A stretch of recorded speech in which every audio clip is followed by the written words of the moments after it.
right, everybody, welcome to Rana's Radar. Now, we are having an absolutely exclusive with Dave Kindig. Good to see you, man. Good to see you, hon.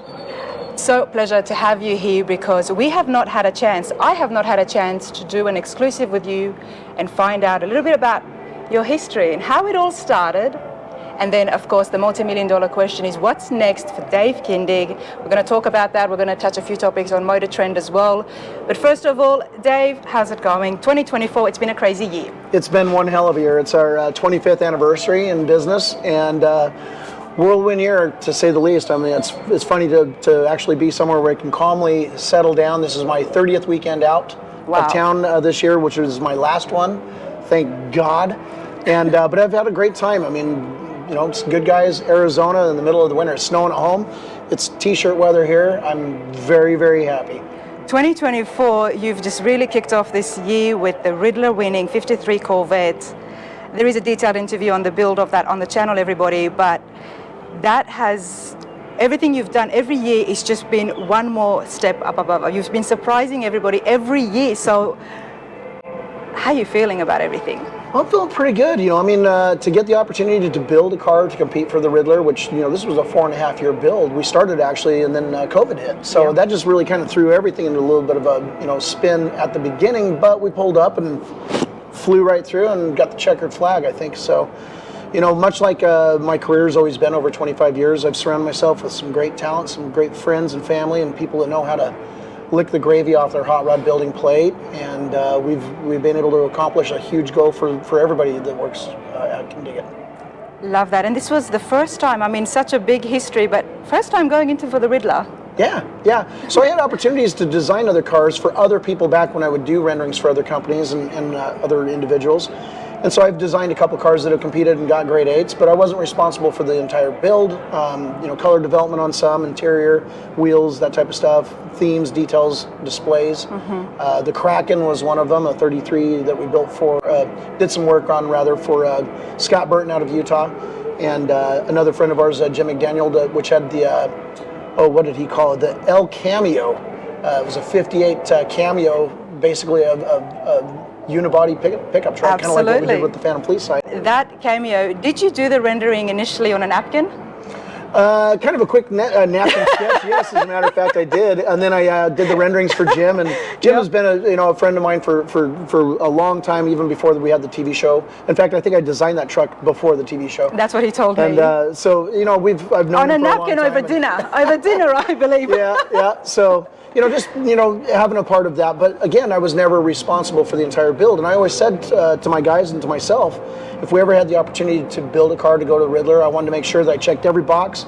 I'm not going to get a grade 8, I'm going to win the Ridler. Yeah. And so with the team that we had behind us, the client, Dave Maxwell, is just a wonderful, wonderful guy. He's a car guy, and he's a dreamer, and I'm a dreamer. And so that was like a perfect match. He says, I want to go and compete for the Ridler, and I want you to build the car. And I said, cool. What do you want? He says, I don't know. I'm sure you got some ideas. So, you know, basically I had been working on the designs and already developing the CF1s, but one of those body styles that I wanted to play around with was actually, what if Corvette 1953 offered a coupe? What would that look like if it went to my shop and was modified, smoothed over, maybe chopped, sectioned, channeled, you know, and made a world-class looking sports car that represents America and represents exotic cars and represents custom things. I wanted a mix of all of those. And so by, you know, the rendering, I took it back to Dave and he says, this is crazy. I like it. And I was like, cool. And he goes, you think a fiberglass car can go and win the Ridler? I said, I'm not going to build it out of fiberglass. We're going to build the car out of aluminum. All aluminum. You can do that? And I said, well, we're going to find out. So and you did find out, and you did very well. Yeah, and those, you know, again, much like if you've ever watched the way that we work together, you know, the team and I respect other people's opinions that's on my team. And we were sitting there, I was doing different renderings of what the chassis could look like. And Will and I were talking, he goes, well, what engine do you want to use? And I said, well, the original 53 Corvettes only came with a straight 6. Yeah. I say we double it, let's do a V12. So the Australian-built racecast and LSV12.com, based on a 6-liter LS V8, they make the 9.2-liter V12 LS. V12. And so this is a custom block. We actually signed an NDA with Racecast. We redesigned the outside of the block to get rid of all of the webbing, all of the motor mounts.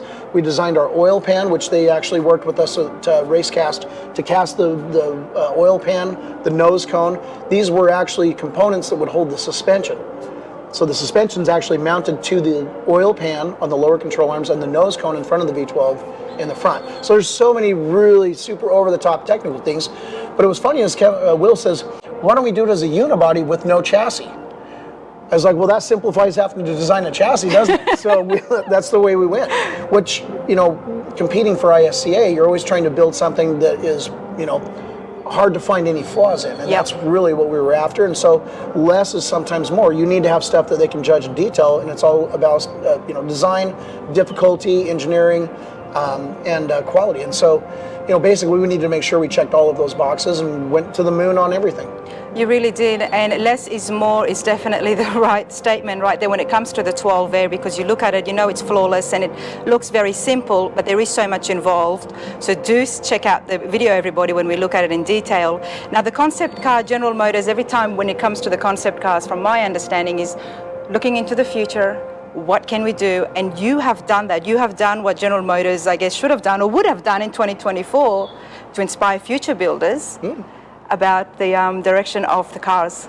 Well, thank you. Thank you. Like I say, I've been a car guy since I was little. And I want to find out about that, everybody. Well, you know how you know what? Every time we are at a show, the crowd loves you, the public loves you, and I've always observed you from afar. I'm not a stalker. And one thing I've noticed is that your connection with each individual, they relate to you, they connect with you. How did that all come about? I mean, you are a celebrity. This show has been so successful. Your work is amazing, but how are you able to connect to each individual person? Well, I'm a welfare kid and off the wrong side of the track. And, okay. So I grew up with no dad, nobody around, and you know, basically we moved a lot with, you know, my mom's this side of my family rather, and my mom's still alive and wonderful, wonderful gal. And basically I learned how to make friends really quick because we moved so much. It was very short-lived, any of the friendships that I had. And of course, you know, anytime I have the opportunity to hang on to those friends, obviously now is very easy because I'm not moving all over the place. But, you know, I always valued friendships, and I've always valued being lucky enough to be in the position I'm at. And being there, I always wanted to be just as excited to meet the next person that waited 45 minutes or an hour in line to meet me and get a picture and sign something and just say hi or look at their project car or whatever. I always wanted to be just as excited to meet the next person as I was the last person, and as much as they were excited to meet me. And so, you know, I've always just really felt like it was very fortunate that, you know, that I stood out enough in the things that people love the most in their lives. A lot of car people, guys, gals, kids. And to look up to me, I look at them and I'm like going, man, I'm just a normal guy. Just a normal guy from the wrong side of the tracks. Yep. How did the career begin? Legos, Hot Wheels, plastic model cars, and paper. And I didn't eat my crayons like KevDog. So no, I just, you know, very young, I was very much into, you know, building Lego. Everything was cars. Everything for me was always cars. And, you know, drawing cars actually became a lot faster for me than the plastic models waiting for the glue to dry. I was very impatient. Yeah. And so drawing, I learned how to draw cars actually from Lego when you're looking at the blocks. If you look at the blocks in Legos and they tell you the directions and the next steps to do, if you look at those blocks, they're actually in dimension. They actually have a vanishing point. They're actually show what the dimension is. And then of course, when you're doing plastic model cars, they have the line art and the instructions on how to glue the stuff together, how all of that works.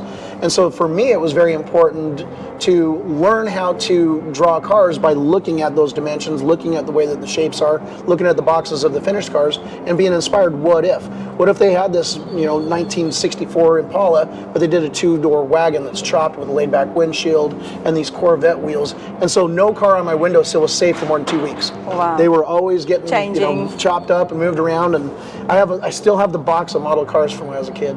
Oh, wow. Most of them were tore apart because I was going to redo something else, you know. But you were always thinking. But very that's really where my love for cars. And then fast forward, I was into skateboarding and BMX riding and freestyle, and I broke my arm on a skateboard, and I was like, that's it, I'm getting into cars. I was almost 16, and so my first car was a 77 Toyota Celica GT Coupe that I bought for 600 cars, and I think it was only 9 years old when I bought the car.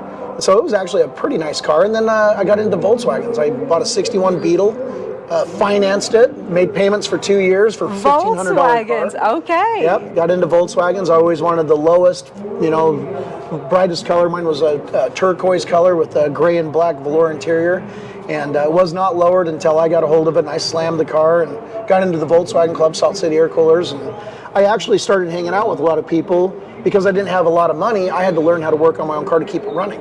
And so being in the Volkswagen Club, I had a lot of world of knowledge right there, older guys that have been around the industry, or in the Volkswagens rather. And so learning how to work on my car was really important so I could keep the car running. And met that beautiful gal, Charity, my wife, 34 years ago. And she was a car gal. Of course you'd have to be. She's with you everywhere. She is. She's having a spa day today. I'm looking forward to catching up with her. Good for her. Before we fly home to the snow. But I met her. She had a 67 Chevelle, and her dad had built that car when she was in high school. She still has that. She has something like that. So okay. here's the story of that. We moved in together. Her parents got mad at her for moving out right after high school. She graduated, and so that summer she moved in with me 2 months after we met. They took the car away. So we were roughing it. As a punishment. Exactly. Basically, they were upset, so they just took the car away. No big deal. I mean, I get it. Now I get it. So anyway, I had to give her rides everywhere and whatever, yeah. and we went for quite a while without a second car. She'd ride the bus, or I'd give her a ride, and finally her parents gave her the car back. Well, at that point, we were making no money. We're sweating a $235 a month apartment payment, living together, and so I sold the Chevelle that her and her dad built while she was in high school and bought her a 63 Beetle. And we got married. We drove that on our honeymoon to Park City. Fast forward, I really felt bad that I actually sold that car, because finding out that was more of a father and daughter thing. And yeah, so 25th anniversary, we're in Good Guys Columbus, and there's a Chevelle sitting on a trailer with a bad starter. And I ended up buying that car that night on her anniversary and giving it to her that night, had it shipped back in our rig. What was her reaction?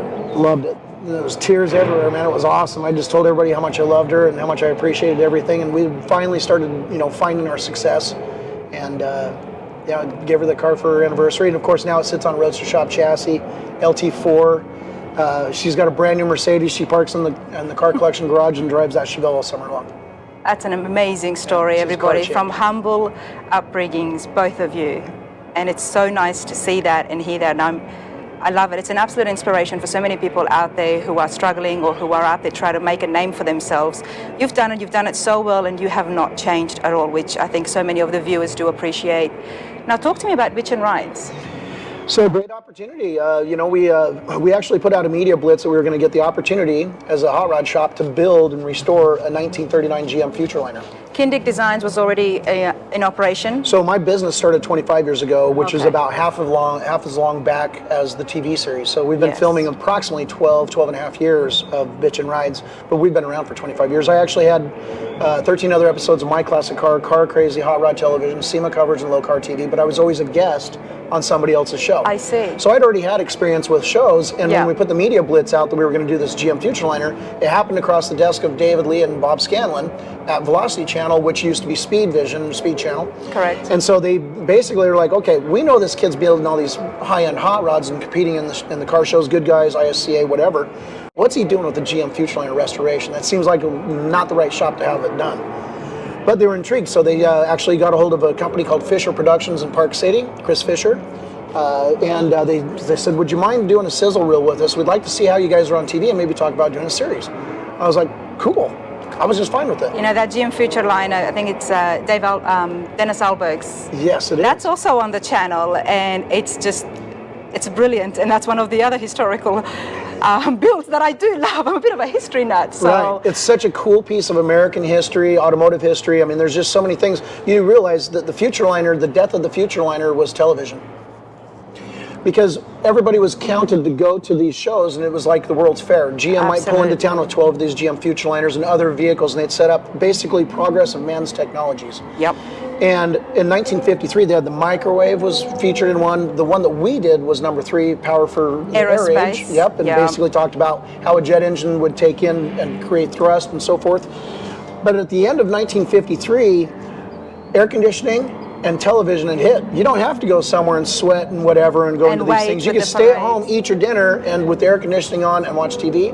And that pretty much was the big change of human or of society, certainly in American history. Wow. And so I've actually, you know, between air conditioning and television was the death of family fun in the park.